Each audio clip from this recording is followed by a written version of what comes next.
non ha filtri. Va ora in onda L'Avvocato risponde.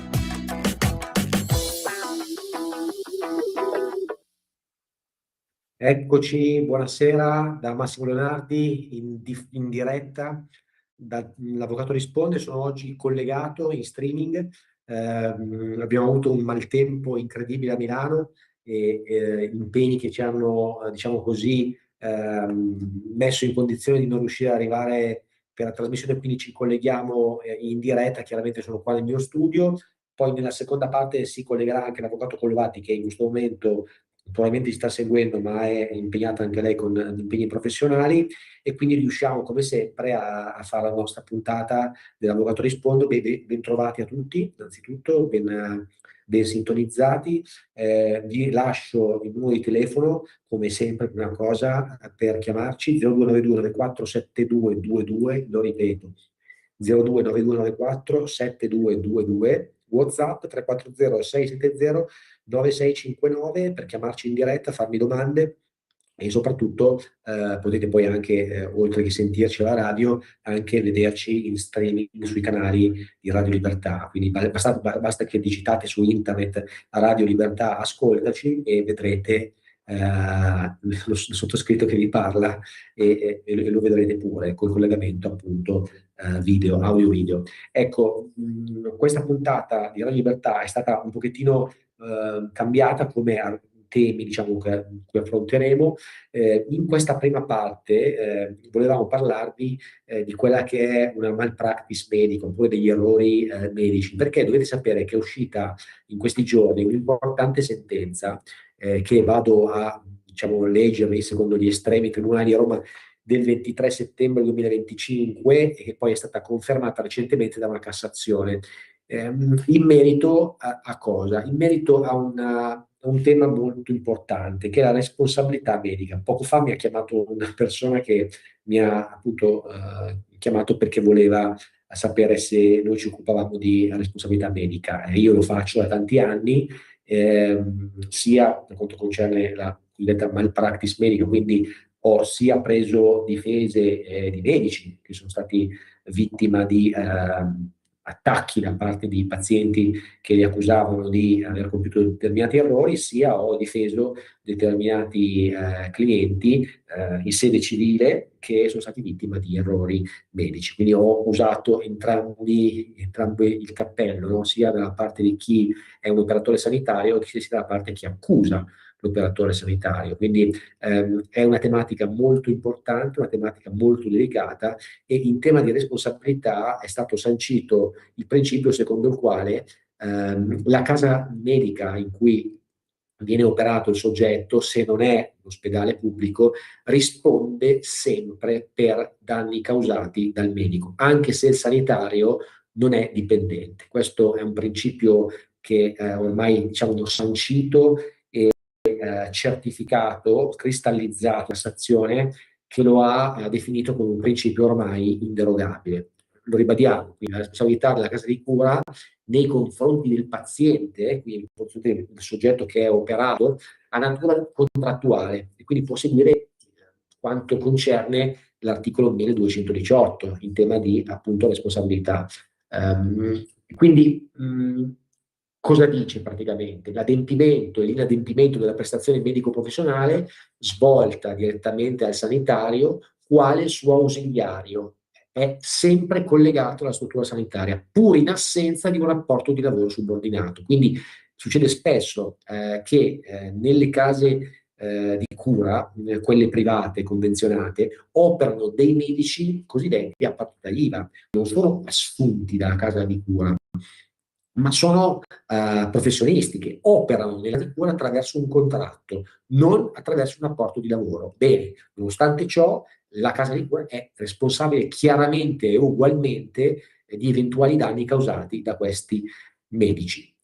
Come si arriva a questa sentenza? Si arriva con una causa, spesso, come spesso accade, è stata pertanto l'attrice, in questo caso, di questo procedimento, chiedeva la condanna della struttura a risarcimento di questi danni che lei aveva patito, quantificandoli in un ammontare, insomma, rilevante, insomma, 50.000 euro. Quindi è stata ovviamente nominata una CTU, perché succede sempre così, dovete sapere che nelle responsabilità mediche e delle cause mediche il 99,9%, anzi il 100% posso dirlo, viene sempre nominato un CTU che ha il compito di definire appunto cosa? Definire tecnicamente se ci sono stati o no degli errori, perché senza diciamo così, un parere medico non si potrà mai giungere a questo tipo di nesso causale. Quindi, in tema della responsabilità contrattuale, qual è, come deve provare il paziente che ha subito un danno? Aspetta lui l'onere di provare il danno, quindi il nesso di causalità dovrà essere provato dal paziente. Secondo il criterio, quale criterio si adotta? È il famoso più probabile che non, cioè tra l'aggravamento della patologia e l'azione e l'omissione dei sanitari. Bisognerà creare e spiegare questo tipo di nesso.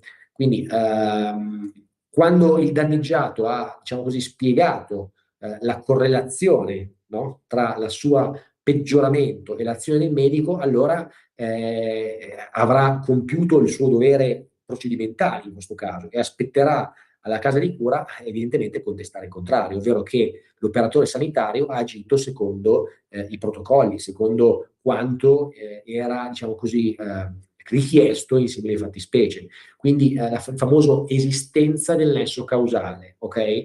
Quindi bisogna provare per avanzare, tanti me lo chiedono, ma avvocato cosa bisogna fare? La causa si vince, si perde, insomma, bisogna riuscire a provare questo nesso causale. Il nesso causale è fondamentale per accertare la responsabilità. Quindi senza di quello e chiaramente il procedimento non si riesce a incanalare nel verso giusto. Come bisognerà fare, lo ribadiamo, bisognerà provare che la condotta del professionista è stata, diciamo così, non corretta. Quindi la causa del danno lamentato è, diciamo, derivante dall'omissione o dall'azione del professionista. E viceversa, il medico cosa dovrà fare? Ribadiamo ancora, il medico che dovrà difendersi nella casa di cura dovranno ovviamente dimostrare il contrario, ovvero dimostrare l'esatto adempimento della prestazione professionale. Quindi l'impossibilità della prestazione derivante da causa non imputabile. Dovranno dimostrare che nel caso di specie, immaginiamo io nella causa che feci avevo difeso un medico che era stato accusato di errore medico a fronte di una operazione nella quale la paziente era stata divaricata per un'operazione all'anca, nel momento della divaricazione purtroppo gli era stato reciso un nervo. In questo caso bisognerà provare che l'operazione, quindi la postura della paziente messa in determinato modo, era stata compiuta secondo appunto i protocolli medici, ok? Quindi non attraverso valutazioni, tra virgolette, errate. Quindi questo è un po' quello che quindi qualunque persona che ci stia ascoltando in diretta ha subito un danno, ha subito una, un danno sia da operazione mal riuscita, ma anche da una diagnosi sbagliata, da insomma errori che sembrano evidenti. Poi in questo caso noi come ci piace sempre dire, non è che agiamo autonomamente, lo sapete bene, cioè noi agiamo con consulenti, quindi noi automaticamente quando venite da noi, e in generale quando andate da un avvocato che è specializzato in questo, non fa nient'altro che ovviamente studiare le carte, ma chiamare il suo consulente di fiducia, che è il medico legale. Quindi in queste situazioni, in queste pratiche, non si fa altro che avvalersi di un buon medico legale che ovviamente deve coadiuvare il legale per dargli quella conferma eventualmente di poter partire con la famosa diffida, di contestare l'operato del medico. Quindi o nella casa di cura anche, perché poi sarà la stessa casa di cura chiamata in solido, capite? Quindi saranno due le chiamate in solido, la casa di cura e il medico. Quindi ricordiamoci che la responsabilità della casa di cura nei confronti del paziente è di natura contrattuale, questo è evidente, no?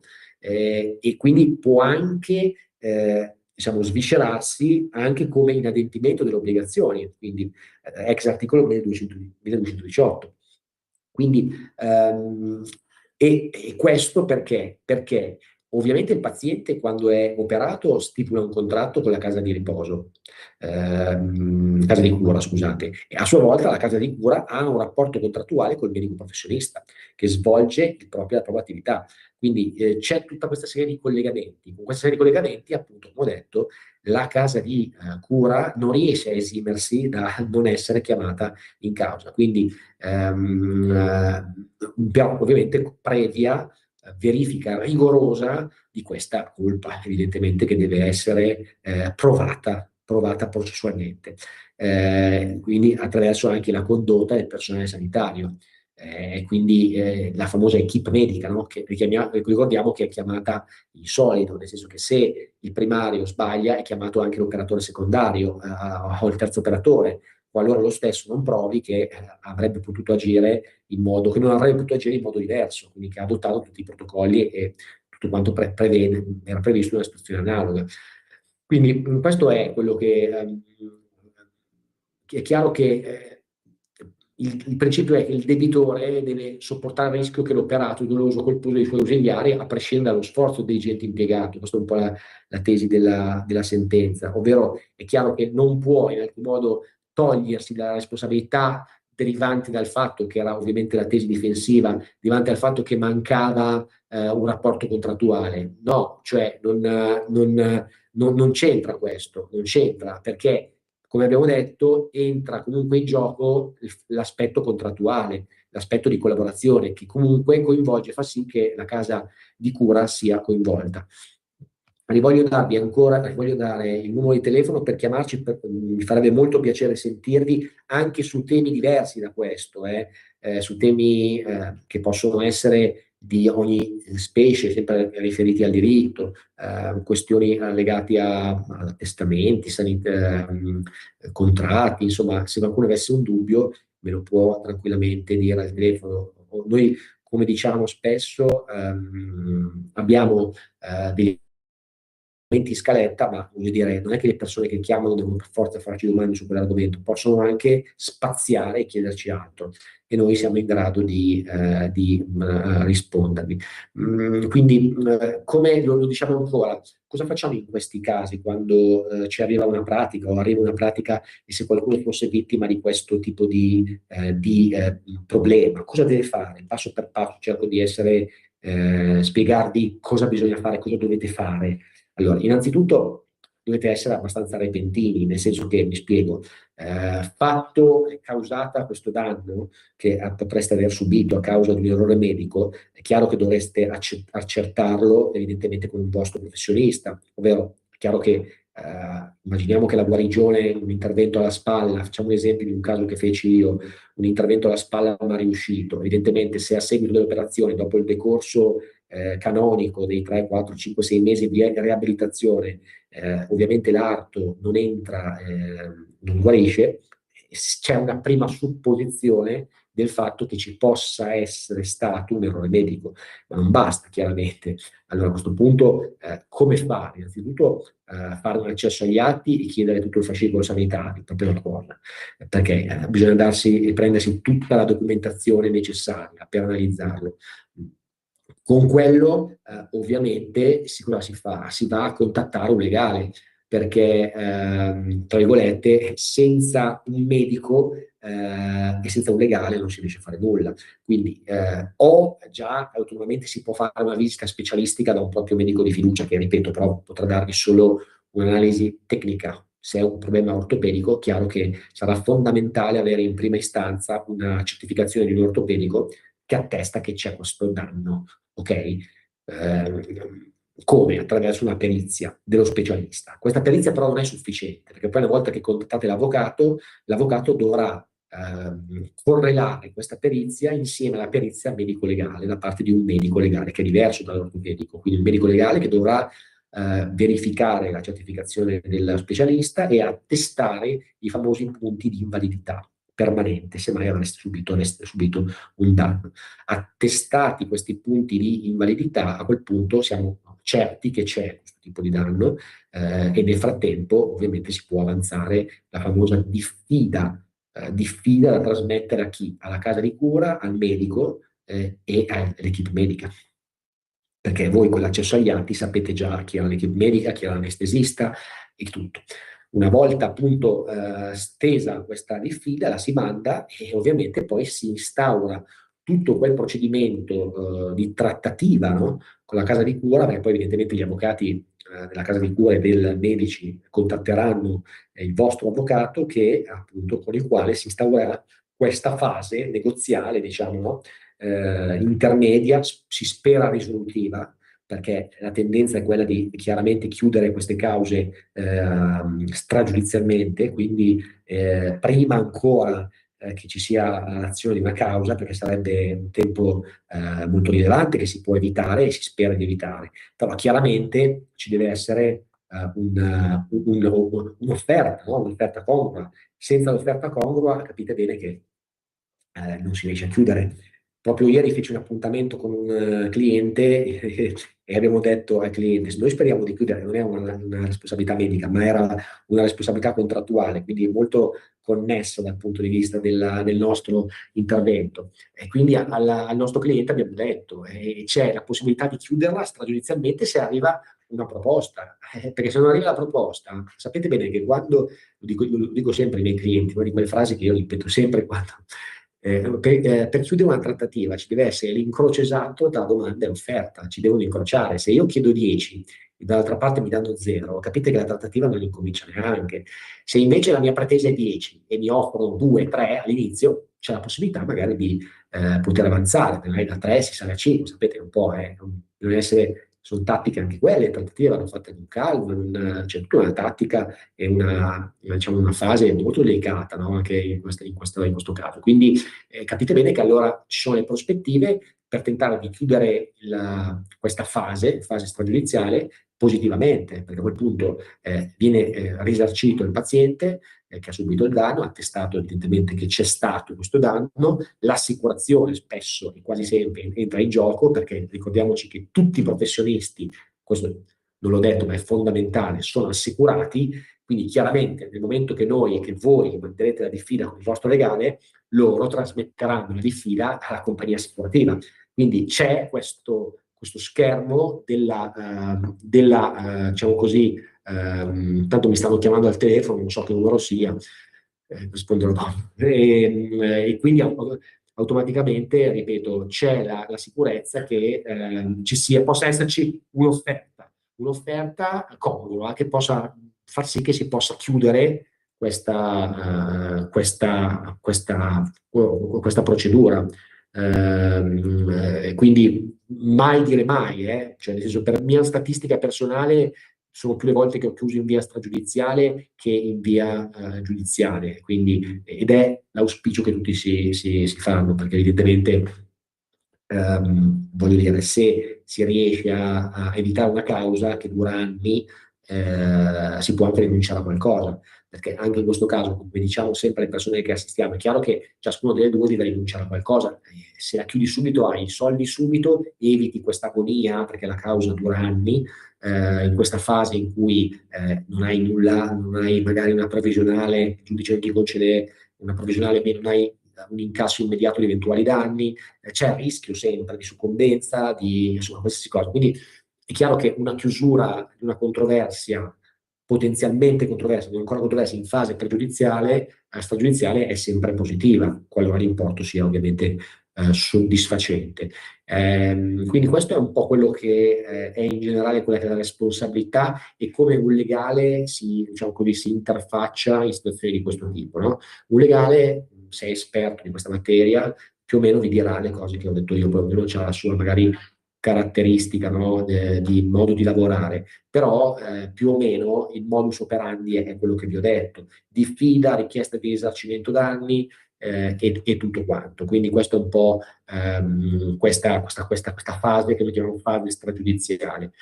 Ecco, questo è un po' quello che mi viene da dire. Come fare a, tra virgolette, essere più veloci possibili? Beh, innanzitutto ci deve essere anche una guarigione, perché tanti clienti che assistiamo dicono avvocato, ma è certo che se lei non è ancora guarito non possiamo avere il certificato di avvenuta guarigione, qualora sia un infortunio. Qualora sia un danno ex post da intervento chirurgico, chiaramente si deve avere la certificazione dello specialista. perché il medico legale sì, potrà guardarlo, ma il medico legale si deve basare su situazioni di questo tipo, su una certificazione che ha fatto uno specialista, neurologo, ortopedico, scusate, insomma, dipende dalla patologia, no? Le cause quanto durano? Dipende, si possono fare varie cause. Eh, Tipica in questo tipo di procedura è l'accertamento tecnico preventivo, che è un procedimento speciale che chiude con una velocità abbastanza più ristretta rispetto a una causa normale. Questo è un po' tutto, capite? Allora, nella seconda parte, poi diciamo, magari facciamo qualche anticipazione, parleremo sempre di come riuscire tra virgolette, a chiudere eventuali pagamenti con la pubblica amministrazione, con l'INPS e con l'Agenzia delle Entrate. Vi specificheremo ancora come muoversi in caso di rottamazione Quinquest, perché sento molti clienti che mi stanno chiedendo come fare per riuscire a chiudere i debiti con l'INPS. Vi spiegheremo le differenze tra l'Agenzia delle Entrate e l'INPS, che sono fondamentali, però vorrei avere qualche telefonata da voi, perché mi piacerebbe sentire qualche testimonianza in diretta, tra virgolette, da parte vostra. Quindi sono molto importanti queste domande che fate e questi interventi, perché consentono di portare diciamo così, un esempio concreto a tutte le persone che ci ascoltano. Vediamo se c'è ancora un piccolo spazio, se abbiamo ancora qualche minuto prima della pausa, prima del break. Allora, vi vorrei parlare anche di un'altra sentenza che è uscita proprio in questi giorni, no? Pensate, cosa è particolare, cambiando completamente tema, un tema di concessione di cittadinanza, della cittadinanza, è un tema molto ripetuto in questo periodo. Pensate che la concessione della cittadinanza italiana è condizionata al possesso del requisito reddituale, scusate. Quindi il possesso della soglia minima di reddito, vi leggo questa sentenza clamorosa del 6 febbraio 2026, di pochi giorni fa. Il possesso della soglia minima del reddito costituisce un requisito indefettibile per cui l'insufficienza del reddito dichiarato può costituire ex se causa idonea a giustificare il diniego di cittadinanza. Questo è un principio giusto, secondo me, anche nei confronti di un soggetto che risulti sotto ogni profilo ben integrato nella collettività, con una regolare situazione di vita familiare e di lavoro. Questo è importante, questo lo stabilisce il TAR del Lazio ed è giusto, perché è il principio secondo il quale per dare cittadinanza, quindi dare la possibilità a uno straniero di avere questo requisito, occorre dimostrare che lui dimostri di avere un requisito reddituale che per permettere di vivere nel nostro paese. Questa è una importante sentenza, pronuncia. La sentenza ha a riguardo rilevato che tra i diritti e i doveri che lo straniero viene ad acquisire quando viene inserito a pieno titolo nella comunità nazionale, non assume infatti un ruolo secondario il dovere di solidarietà sociale e di concorrere con i propri mezzi attraverso il prelievo fiscale. Questo è un principio, questo giudice mi è piaciuto in questa pronuncia tantissimo, perché è un principio fondamentale. Non si regala la cittadinanza, la si conquista con il sudore e con l'impegno e con la serietà. Come? Attraverso l'evidenza che non si viene qua in Italia a soggiornare come fanno tanti e a non fare nulla e richiedere di avere la cittadinanza. Lo si dimostra dimostrando di avere un reddito, perché il principio fondamentale, la capacità contributiva costituzionalmente garantito, ognuno deve contribuire alla spesa secondo la propria capacità contributiva reddituale.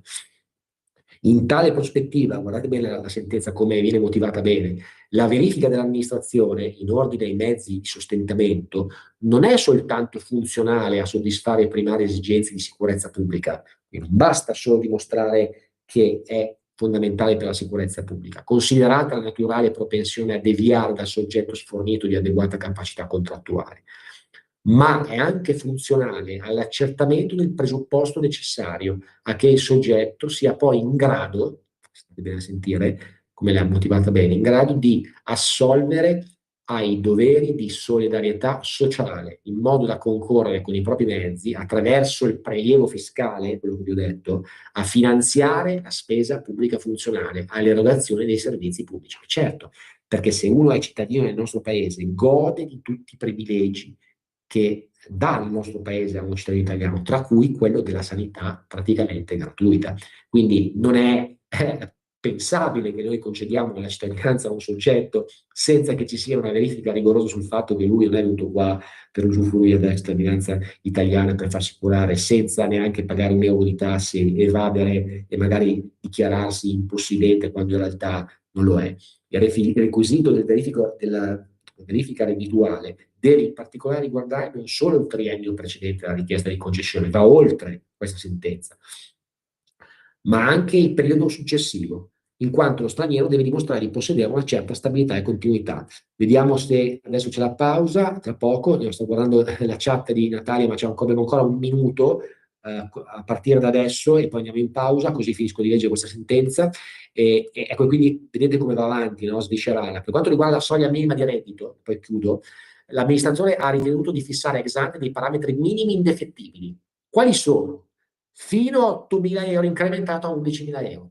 Quindi se non si hanno 11.000 euro di reddito complessivo, la cittadinanza italiana, scordatene, non ci entreranno in presenza del coniuge a carico, in ragione di ulteriori 516, poi viene ai figli a carico, però intorno ai 10.000 euro deve essere il reddito che tu garantisci per poi pagare il minimo di tasse. Il parametro appena ridotto costituisce un requisito minimo indefettibile, per cui l'insufficienza del reddito dichiarato può costituire ex se causa idonea a giustificare il diniego.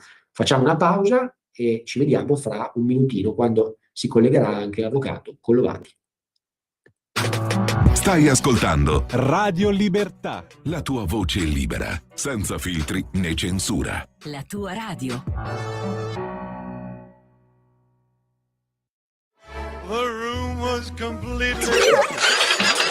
Stanco di perderti i tuoi programmi radiofonici preferiti? Vorresti la tua musica, le tue voci amate sempre con te, ovunque tu vada? Radio Libertà, l'applicazione che trasforma il tuo smartphone e tablet nella tua radio personale. Scaricala ora, è gratis per i dispositivi Android e iOS. Avrai tutta la programmazione quotidiana di Radio Libertà a portata di mano. Scopri di più su radiolibertà.net. Semplicemente la tua radio. Stai ascoltando Radio Libertà, la tua voce libera, senza filtri né censure, la tua radio.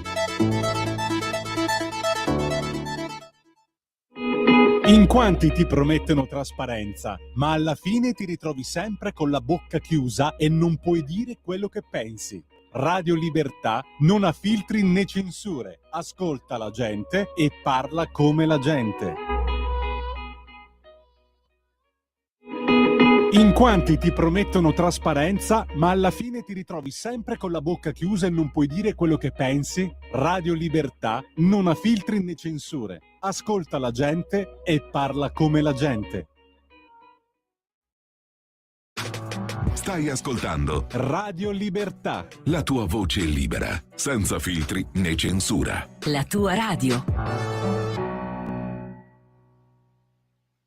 Di nuovo a te la linea, Massimo. L'avvocato Collovati è Sono collegato. tornato senza giacca, come sempre accade nella seconda parte, perché stamattina faceva freddo, adesso a Milano c'è addirittura il sole, ma non si capisce niente. Cioè, ragazzi, un clima pazzo e bizzarro come in questo periodo credo che non si è mai verificato. Passiamo dai 0 gradi la mattina e al pomeriggio, alla sera, stiamo passando a 5, 6, 10, 15, non si capisce più come vestirsi. Io ho il mio dolce vita in cotone, però, perché adesso mi sono tolto anche la giacca. Quindi, vabbè, questo è giusto per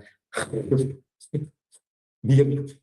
Però devo dire che la nostra pausa ci invita sempre a ricordare che Radio Libertà, e dobbiamo essere orgogliosi, è una radio libera, e su questo io tutte le volte che dico con orgoglio di essere speaker a Radio Libertà, lo faccio in maniera molto orgogliosa, perché questa che sembra una banalità, una cosa, no, che dice il nostro amico Vince in questa pubblicità, e adesso poi lascio la parola a Celeste, che la saluto, non è così scontata. L'essere liberi è un grande valore. Ciao Celeste, buonasera.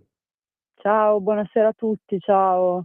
Ciao, Io Celeste. non ho ascoltato la prima parte non ho potuto diciamo, della radio, ma sì, sicuramente avrai parlato come sempre delle nostre attività, di quello che facciamo per No, ho voi. parlato, Detto Celeste, bene, di quella sentenza che ti ho mandato sulla responsabilità medica, in effetti, che mi della sembrava... malpractice, sì, certo. Hai mi fatto bene sembrava... perché i casi sono Volevo sempre farla nella seconda parte con te, ma poi nella seconda parte magari volevo lasciare un po' più spazio a te, quindi nella prima ho deciso di parlare di questo, adesso ti lascio un po' la parola perché ci devi dire come stai e soprattutto di cosa vuoi parlare a tutti i telespettatori, e dai il numero di telefono. Ma guarda, il numero di telefono volentieri lo lascio a te, che non avendo il... Cioè, Vado sono io allora e collegata poi al ti lascio la telefono. palla. 0294 029294 7222 029294 7222. Vogliamo minimo un paio di telefonate adesso, Vai Celeste. Sì, appunto, mi collego a questa cosa perché io l'ho detto ai nostri ascoltatori, se non telefonano più qua non ci sarà più il servizio dell'avvocato risponde. È una minaccia o una promessa? No, è una minaccia, perché veramente noi giustamente ci facciamo in quattro perché ci fa piacere, grazie alla radio, raccontare tutti i casi ogni giovedì. Per noi è comunque un lavoro, perché ovviamente ci mettiamo appunto a disposizione del cittadino. Sappiamo che tanti che ci ascoltano sicuramente avranno avuto o riscontreranno delle problematiche e possiamo essergli d'aiuto, però abbiamo bisogno anche di voi, quindi mi raccomando, Certo. chiamateci, perché altrimenti non ha lo stesso significato, non ha lo stesso effetto la trasmissione, cioè nasce proprio come avvocato risponde, la parola stessa, Certo, è verissimo. cioè nasce come trasmissione che deve avere e sono certa che tanti di voi che ci stanno seguendo sicuramente avranno delle domande da farci, specialmente quando si ha a che fare con enti come i comuni, come l'INPS, enti pubblici che sono un po' più di difficile, il cui rapporto tra ente e cittadino non è mai facile, perché non è come avere a che fare in un'azienda con un privato, no? Con la Certo. possibilità magari di essere anche ascoltati un po' di più. Io sono un po' amareggiata perché purtroppo sempre di più noi vediamo appunto in tema di rapporti tra istituzioni pubbliche e cittadino, ma che sia pensionato che sia lavoratore, perché noi vediamo sempre più una difficoltà nella gestione, nella comunicazione, nella gestione della pratica.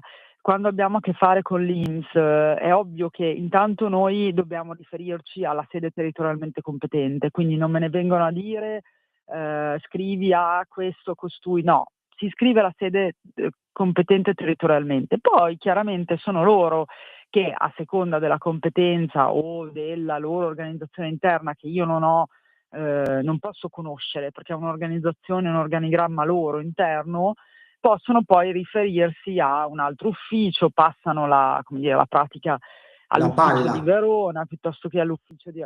Quindi noi possiamo limitarci a scrivere magari alla direzione centrale, ma il riferimento è sempre quello della sede territorialmente competente della vostra residenza, questo sappiatelo per scrivere all'INPS. Poi è inutile che perdiate, secondo me, tempo a andare lì allo sportello, a parlare con i provvedimenti in mano. L'INPS risponde se per le vie formali, cioè se mandate un ricorso vero e proprio e scritto anche con tutti i crismi, perché abbiamo visto alcuni ricorsi, sì, non scritti male, ma neanche da professionisti, che sono stati cestinati.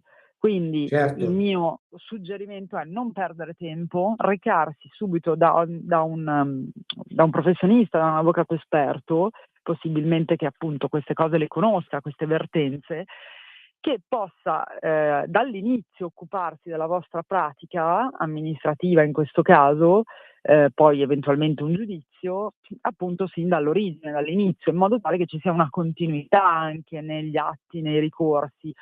Mi ha colpito molto che una ragazza di 20 anni oggi mi ha chiamato chiedendo un appuntamento perché ha ricevuto un provvedimento l'altro ieri dell'INPS, non ho fatto in tempo a dirtelo Massimo.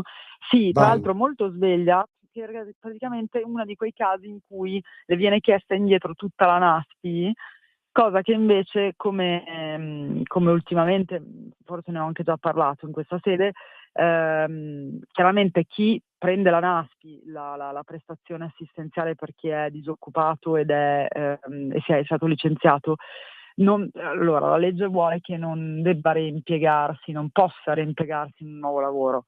Però se per caso vi siete per necessità, sempre per necessità, avete svolto anche solo una settimana di lavoro o avete, non lo so, vi siete fatti ingolosire da una proposta, eccetera, ricordate che sicuramente una parte dei soldi, insomma, della NASPI saranno dovuti, però non tutti i 2 anni di NASPI, saranno dovuti solo quei giorni lavorati effettivi. Sì. Perché la Cassazione si è espressa a riguardo sollevando la sproporzionalità della sanzione, cioè del chiedere indietro tutti i soldi i 2 anni di NASPI totali. Quindi se voi avete lavorato 5 giorni e i 5 giorni equivalgono a 200 euro, dovrete ridare solo 200 euro, non 20.000 euro per dire. Ecco, 15.000 importantissimo questo, Celeste, Questa è brava. una Cassazione molto significativa che noi, attraverso chiaramente poi lo strumento del ricorso, mi raccomando, non del fai da te, utilizziamo noi avvocati, e quindi la speranza che non dobbiate restituire tutto. Questo io lo voglio dire, perché ultimamente l'INPS sta facendo molti controlli in tal senso. È anche giusto che chiaramente chi ha sbagliato paghi, cioè non bisogna lavorare se si ha la NASPI, però non è neanche giusto che si paghi tutto, cioè mi sembra proporzionato e equo quello che ha detto la Cassazione, Massimo. Sì, no, ma certo, Quindi ecco, dimmi. Stiamo applicando senti, Celeste? questa, sì, ti sentivo male, stiamo applicando questa sentenza in modo tale che insomma non sia fatemi dire, non sia una mazzata totale, ecco, restituire quello che poi è il compenso di chi, appunto, non avendo altri introiti, ha vissuto per 2 anni con quel compenso, ecco. Su Quindi questa cosa, Celeste, è anche questo è un po', diciamo, importante, una scusa se grande ti novità. interrompo per una piccola cosa, è importante quando arriva il famoso addebito, no? Di non impanicarsi, perché questa è la cosa che vediamo più spesso, no? Si Sì. impanicano e pagano E e non fanno, cioè, pagare. aspettate un attimo. Non pagare, perché il problema poi è anche il riconoscimento di debito. Ecco, io sono un po' perplessa, ecco, per esempio questa ragazza ha chiamato subito, devo dire, non si è fatta, come dici tu, prendere dal panico. Io sono perplessa quando magari riscontro che ci sono tante persone che chiamano a distanza di mesi, anni. È chiaro che anche il diritto previdenziale ha delle prescrizioni. Non dobbiamo farle scadere, sono anche abbastanza Certo. lunghe, specialmente per fare i giudizi. Però ecco, avete un'opportunità di far valere i vostri diritti, non facciamo scadere, cioè, insomma, i termini. Quindi non dovete appunto farvi prendere dal panico, c'è sempre la possibilità di fare un ricorso, anche perché voi non lo sapete ovviamente, ma i motivi possono essere svariati, a cominciare tornando al discorso della poca, come dire, trasparenza e poca comunicazione da parte dell'INPS che abbiamo riscontrato. Questo si evidenzia specialmente anche nelle motivazioni dei provvedimenti. Purtroppo sono veramente carenti, cioè spesso anche per noi è difficile, come dire, capire la vera motivazione sottesa a quel provvedimento, oggetto di quel provvedimento. Ecco, Quindi, tu, Celeste, ti voglio fare una domanda. Puoi per dimmi. favore dire magari brevemente quali sono le fasi per impugnare eventualmente un avviso di addebito qualora arrivasse a qualcuno di noi, delle persone al telefono, al collegamento, scusate. Assolutamente. Allora, l'avviso di addebito intanto contiene, di solito vi arriva o raccomandata o PEC, e quindi contiene una sorta di busta che sarà quella di riferimento della notifica, la data da prendere come riferimento. Da quella data, appunto, non fate passare oltre, io consiglio sempre oltre 30 giorni, perché è vero che non è un termine perentorio, ma è vero anche che anche agli occhi dei giudici, eccetera, se poi vi siete mossi anche oltre il termine, al di là della non perentorietà, cioè il giudice potrebbe pensare: come mai non si sono mossi subito? Cioè la tempestività deve scattare subito. Ricevete un provvedimento, qualche giorno dopo recatevi da un avvocato. Il Giusto. provvedimento sarà valutato immediatamente da noi o dall'esperto, appunto, avvocato, che di solito noi, avendone viste tante, diciamo che abbiamo la capacità in maniera abbastanza veloce, ecco, di capire se è impugnabile, perché è impugnabile. Ci sono veramente tantissime argomentazioni sia nel merito che nel rito, cioè sia di forma, di aspetti di vizi procedurali, di formali, sia che di merito, appunto, buona fede, cioè ci sono tantissimi istituti che ci vengono in aiuto Certo. per poter redigere un ricorso. Dopodiché il ricorso viene da noi depositato, quindi voi non dovete preoccuparvi di nulla, sarà scritto e depositato da noi.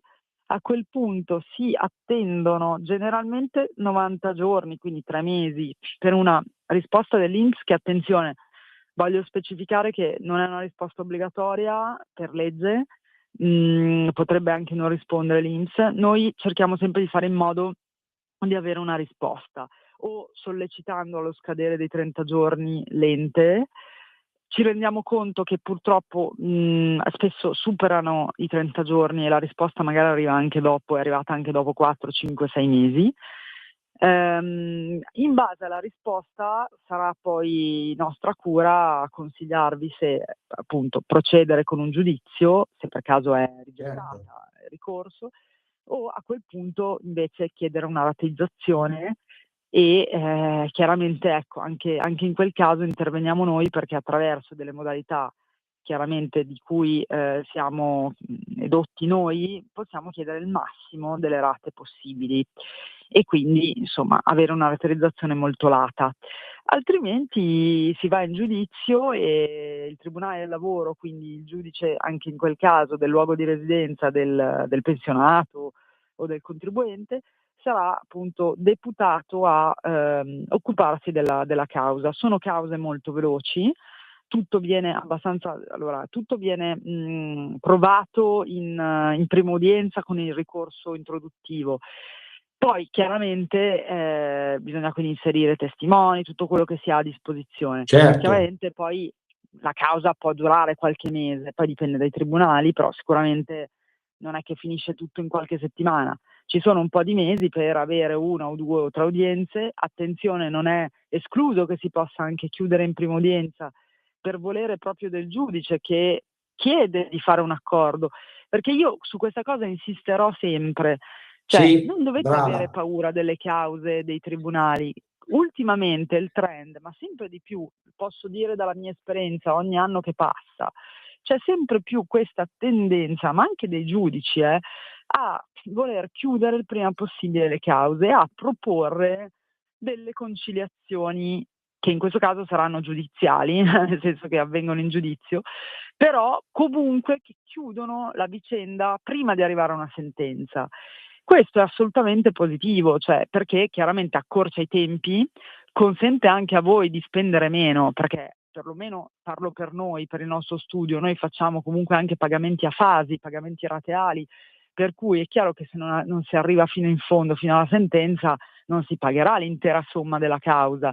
Quindi cioè, non c'è da fasciarsi la testa, Massimo. Come sai bene, tutto può succedere. È chiaro che poi sta alla bravura dell'avvocato, un po' anche al saper essere un ottimo, come dire, oratore, intermediario. Giusto. In prima udienza, se si riesce, noi abbiamo tutto l'interesse a chiudere e a concludere la vicenda con un accordo. Chiaramente un accordo soddisfacente, questo sì, cioè che debba realizzare gli interessi del nostro assistito.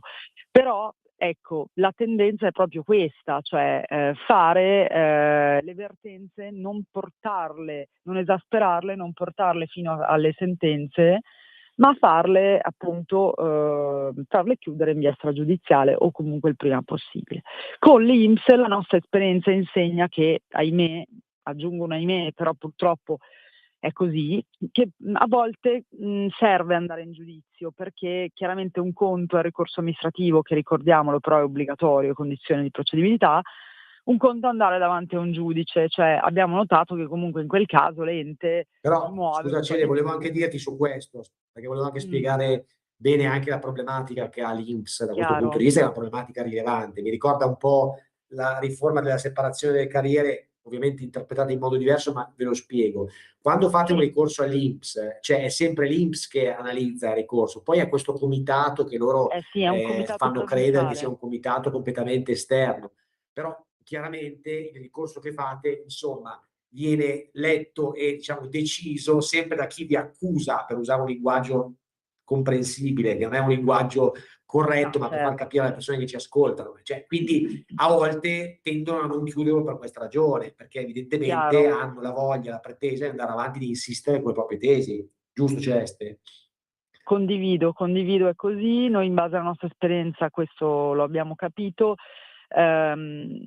Mi spiace che, almeno questa è un'altra teoria che porto avanti, mi spiace che a volte, come dire, forse pensano che una persona non vada fino in fondo, quindi tendono poi a volte a trascinare anche la cosa in giudizio. Quindi chiaro che bisogna vagliare tutto, ecco, è per quello che l'assistenza di un avvocato è fondamentale, a mio avviso. Beh, in giudizio è ovvio che è obbligatoria, Certo, ma anche sin dall'inizio, perché comunque ti consente anche di fare, come dire, la giusta mossa, la strategia giusta. Noi, avendone viste tante, vi possiamo dire che appunto cioè magari è più conveniente aspettare piuttosto che appunto fare un giudizio, cioè è chiaro che fa parte della nostra assistenza consigliarvi anche quell'aspetto. Ci sono, cioè l'oggetto dei provvedimenti INPS è veramente svariato, quindi potremmo stare qui a fare tante puntate su tutto quello che ci è capitato e che tuttora ci capita, cioè non è solo un errore materiale sulla pensione, può essere contributi non registrati, possono essere anche degli indebiti relativi alle invalidità, ecco, molto frequenti sono anche quelle, invalidità non riconosciute o addirittura, scusate, riconosciute ma richieste indietro, il cui importo è richiesto indietro. A quel punto non solo vi viene chiesto indietro l'importo, vi viene anche proprio revocata la prestazione. Lì c'è una doppia attività da fare che chiaramente noi conosciamo bene. Ma anche in quel caso dove magari c'è una doppia frustrazione, nel senso che oltre certo, sì, perché oltre alla prestazione che vi viene chiesta indietro, voi molti ci dicono io non ho neanche più la possibilità di ottenerla e di avere l'invalidità. giusto, giusto. Lì è doppiamente appunto frustrante. In quel Una caso beffa poi clamorosa per certi versi. assolutamente, e poi ricordiamo che anche per la previdenza esiste anche un altro procedimento che si chiama accertamento tecnico preventivo, che in realtà consente azioni di rivalutare appunto il requisito sanitario, ovvero la vostra stato appunto di salute, Certo, e chiedere una nuova, appunto in questo caso al giudice, perché è un ricorso vero e proprio, laddove si chiede al giudice la appunto nuova valutazione del vostro stato di salute, quindi ci sarà una nuova visita, sarà indispensabile anche avere un CTP, un consigliere, cioè scusate, un consulente di parte che noi abbiamo, per esempio lavora con noi, lo salutiamo, il dottor Restivo. Ci sono tutta una serie di elementi che possono, diciamo, appunto, essere fondamentali nel ricorso di ATP. Ne abbiamo parlato già in questa sede, è fattibile anche dal punto di vista previdenziale e peraltro è fondamentale la relazione medica-legale, perché noi, non essendo medici, né io né Massimo, certo, possiamo stabilire i punteggi di invalidità, cosa che abbiamo riscontrato per esempio rispetto a un INAIL, a un INPS. Spesso dalla relazione del nostro medico emergono magari punteggi maggiori di invalidità, cioè il fatto che avete diritto a un'invalidità maggiore. Quindi a quel punto siamo noi a consigliarvi se fare un ATP o fare un aggravamento, dipende dalle condizioni. certo. Chiaro che non c'è un sistema generale, dipende da caso a caso, per quello vi dico, informatevi bene dall'esperto che vi può consigliare bene. Quindi come vedete gli elementi per difendersi, gli strumenti per difendersi ci sono. Certo, Bisogna solo mettere da parte un po' la paura o, come dire, l'orgoglio del fai da te, perché a mio certo, avviso specialmente in questa materia, ma io oserei dire nel legale, nell'ambito legale in generale, il fai da te non deve essere, cioè può servire, ma non è, come dire, fino in fondo poi non vale, non è così efficace. Lo abbiamo visto anche in altre materie, Massimo vi può confermare. È chiaro che fino a un certo punto, se abbiamo da di fronte un cliente bravo che già lui scrive, dice, è utile, sicuramente inizia una battaglia, ma poi deve intervenire l'avvocato, perché solo così può, come dire, ottenere qualcosa di efficace, cioè con una carta intestata, con un titolo, parliamoci chiaro Massimo, è così. assolutamente, assolutamente. Fondamentale questo, cioè, e Celeste, più o meno volevo anche farti dire con i tempi che abbiamo visto per quanto riguarda una causa di natura giuslavoristica, diciamo, che tipo di è previdenziale meglio, previdenziale, scusa, che tipo di tempistiche ci sono, che possiamo dire ai Allora, nostri le cause previdenziali sono, come le cause lavoro, diciamo che è una delle sezioni un po' più veloci, mi sento di dire, perché sì, poi oltretutto tendono a fare anche udienze online, quindi partecipazioni tramite Teams, sono sicuramente, come dire, si sono velocizzati. lo spauracchio, la leggenda, perché a volte vengono da noi e ci dicono: ah, ma avvocato, quanto dobbiamo stare in ballo? 8 anni? No, sono leggende ormai, perché devo dire che neanche nel civile ormai penso, da quello che sento, che non è più così. Si sono velocizzati molto, ripeto, tutto in prima udienza. Nel giro di qualche mese, al più tardi un anno, se proprio, come dire, tra un'udienza e l'altra, sì, tendenzialmente si ha la sentenza in un annetto, ecco, vorrei stare larga, ma magari anche meno. Quindi sì, Certo. un annetto. Quindi veloce, veloce. Molto veloce, ma infatti, ripeto, non deve essere più quello l'aspetto che impaurisce. A mio avviso nulla dovrebbe impaurire. Cioè, quando si hanno le ragioni, una volta appurate le ragioni, non si deve temere di, appunto, far valere i propri diritti, specialmente se seguiti da un avvocato che, come dire, è competente e specializzato in questa materia. Mi sento di dire che noi la facciamo da anni, quindi abbiamo anche una certa, come dire, un know-how e una certa esperienza in questo tipo di settore, che è anche molto difficile. Sai benissimo che anche, per esempio, spesso abbiamo bisogno appunto dell'aiuto, oltre che del medico legale, anche del consulente, e grazie anche a nostri collaboratori preziosi, dottoresse, eccetera, Sì, possiamo certo. corroborare i nostri ricorsi, eccetera, con delle loro relazioni preziose. Ci sono anche persone che si rivolgono a noi per poi avere una relazione della consulente, per esempio sulla propria pensione, perché magari hanno qualche dubbio sugli importi, o perché magari non riescono ad andare in pensione, sono stati magari conteggiati male dei contributi. Cioè, sono veramente tanti casi, potremmo scrivere un libro, diciamo sempre io e Massimo, giusto?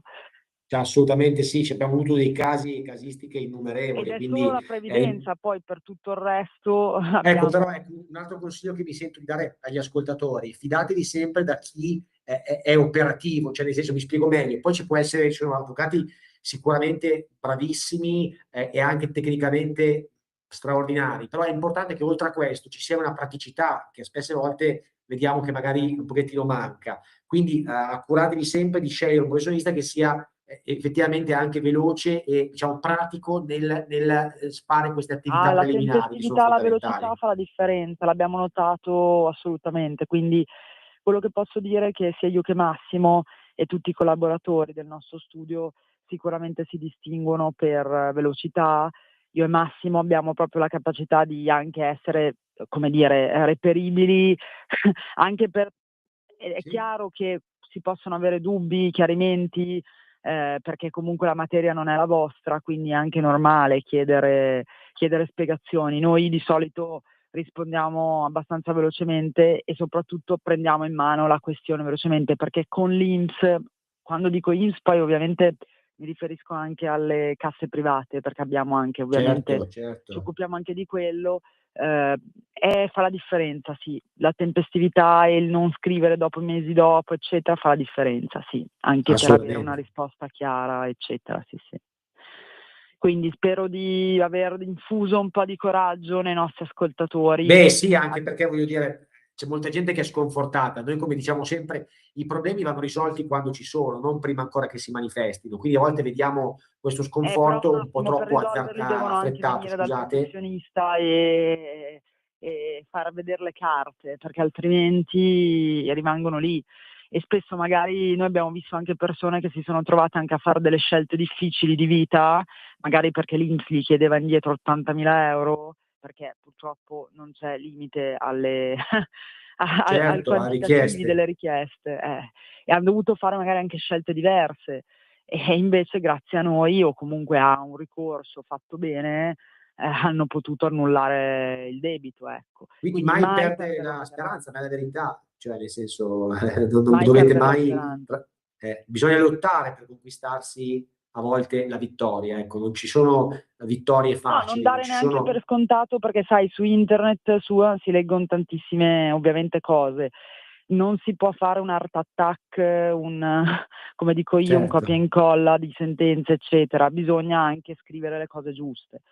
E per fare i giusti riferimenti, eccetera, è ovvio che l'esperienza, la competenza, i titoli fanno quella specializzazione, quindi il mio consiglio veramente è di rivolgervi subito a persone esperte. Esperte, no? Questo- Esatto, che questo siano è soprattutto fondamentale. anche veloci, perché questa è un'altra cosa che è fondamentale. Il tempo è tiranno e passa velocemente, signori. Quindi, niente, cioè, siamo arrivati alla fine della puntata. Bene, Mi io senti? Max ti ringrazio, come A sempre te, grazie dell'intervento. grazie a tutti gli ascoltatori, poi nelle prossime settimane faremo anche altre belle puntate con nuovi anche, vorrei parlare anche un Interventi, po' le stiamo di definendo e vi argomenti terremo di cui ci aggiornati. siamo occupati e saluto tutti, ringrazio tutti. Un abbraccio, Buona grazie, serata, ciao. grazie. Ciao. Ciao, ciao. Avete ascoltato L'Avvocato risponde.